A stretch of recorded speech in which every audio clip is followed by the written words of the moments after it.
It is time for our 198th cocktail. We're getting close to that 200 mark, and then it's time to we're done with the cocktail. So these next 3 ones better be good. I have not planned them out. They are not like, they're just gonna be regular drinks, but I should come up with something. Anyway, we're having a drink today because I try drinks every Friday that I see on Pinterest. I think they look tasty, and I like to try tasty things. So that's what we're doing today. The drink we're trying today is called a sparkling vanilla cherry cocktail. I selected this drink because I thought when I was gonna make it was still gonna be summertime. I thought it looked summery and refreshing, but actually it's more getting to be like fall. But I already bought the ingredients, so it's happening. I traced this drink back to attagirlsays.com. Amy, way to go. You made a Pinterest hit. Because I saw it, crossed my eyes, and it's beautiful. So you're doing something right over there. To make this drink, we're gonna put 2 cherries at the bottom of a glass and put crushed ice on top of it. We're gonna add vanilla vodka, cherry schnapps, and grenadine into a cocktail shaker, and we're gonna shake it up. We're gonna pour that over the ice and top it off with our lemon lime sparkling water. We will garnish with lime slices and cherries, and it's gonna look fantastic. I think she's gorgeous. Something about cherry and limes together. Well, I lost my garnish, darn it. Come on, get up here. What a treat you are. She's a snack. I was watching Bachelor in Paradise with my young children, and one of the guys was talking about one of the girls, and he was like, oh man, yeah, she's beautiful. She's a snack. And I was like, a snack? What? I've never heard a term used like that to describe a female. That's new. And my kids were like, the boys at school call girls snacks all the time. They're 13 and 14 years old. Who's snack? Let's just drink our cocktail. It's disgusting. Yum! We've got another winner. It tastes like cold cherry drink. It tastes like Kool-Aid. This is the drink that I wanted that one week, the beach please, and I wanted something that tasted like Kool-Aid to take to the beach, but instead I ended up with something that tasted like poison. This is what that drink should have tasted like. I think I'll also update you on my kitty situation since last week, and I revealed that I did adopt a cat, but I haven't had the big sharing video of introducing her officially. So only the few of you that watch right now actually have the inside scoop that yes, we adopted a kitty. I lost her. We found her again, and she's been staying close by. Now my next hurdle is that one of the reasons we adopted her was to keep Domino, the little stray kitten that we found in our garage. We wanted something to keep her company. But they're not really into each other, so I don't know how to make them like each other. How do you make cats like each other? Domino's not even giving her a chance, because honestly, personality-wise, they're both very sweet and affectionate. But Domino's just like, she takes off. And then the big white kitty is like kind of chasing her off of the property.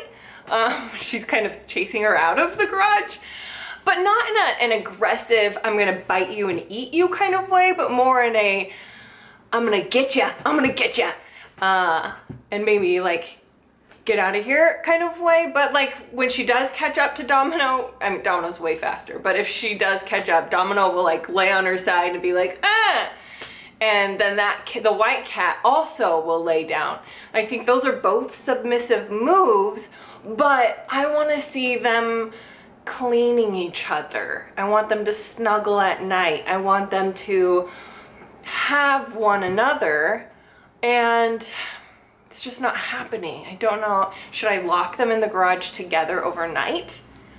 Force them to smell each other all night long and eventually they'll love each other? Or confining them to a space like that might make them crazy and then they'll hurt each other. I don't know what to do, but I really want them to be friends. Otherwise, what was the point of getting another cat other than that she is really cute, really sweet. I'll share an updated video later. Also, inside scoop, we're fostering a Greyhound. September 15th is dog day, and we're gonna be fostering a Greyhound for like, it's been maybe a year since I've last fostered one, so I can't wait. My husband doesn't like me. Only because he's not an animal person and I am totally an animal person. He doesn't mind the animals, he just doesn't like taking care of them. And you know, animals can be messy, smelly, hairy, annoying, so he's not like their biggest fan, but he's my biggest fan. So whatever makes me happy, he deals with. Thanks, honey. Along with Bachelor in Paradise, I need to get caught up. I feel like I haven't watched TV in a proper year and a half. It's a problem. I don't know what any of the housewives are doing, so I need to get back into it. Started with Bachelor in Paradise. I heard that the next new Bachelor is gonna be the one that was cut from the Bachelorette on a previous season, and he came on to the Bachelor in Paradise thinking he was over her, but then she came on to give the girls advice and he realized he wasn't over her and he wasn't ready, and he's just like a lovesick fool, and they're gonna make him the next Bachelor, which I support. You know what I heard? You know what Marcy told me? So did you guys hear about, I was just looking outside, there's an airplane, I was like, well, that one's flying a little close. Did you guys ever hear about the guy who took an airplane from SeaTac Airport very close to here, and he just went rogue and he went flying all over Washington State? And there were 2 fighter jets like following him close by, and then there was a guy like talking to him. The entire audio of that flight, of them talking to the guy who was a worker at the SeaTac Airport, the whole conversation, as scary as the whole thing is, because he could have easily flown it into a stadium filled with people, or like the Space Needle, he was like kind of entertaining. So they have this whole audio on YouTube, which I watched. It's also very sad because he ended up crashing the plane and he died, but so I think he might have been suicidal. I don't know. Anyways, Marcy said at one point, the people on the phone were like, hey man, can you take a left? We kind of want to get you closer to a landing strip. Like, we want you to try to land this.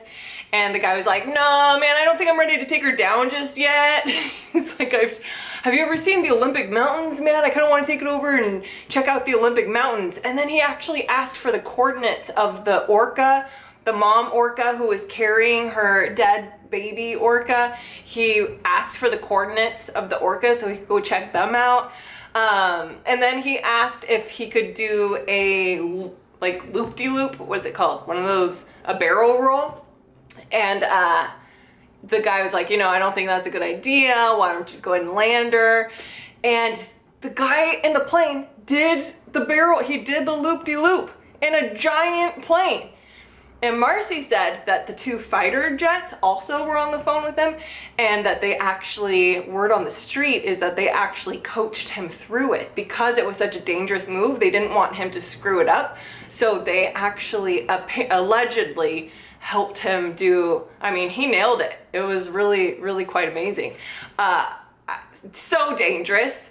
I don't recommend. There's a lot of security problems that I have with the airport right now, but at the end of the day, that guy was pretty brave. Okay, cheers to Friday. Of course I'm gonna recommend whatever this is. I've already forgotten the name of it. It's a cherry, it's a vanilla, it's a sparkling vanilla cherry cocktail.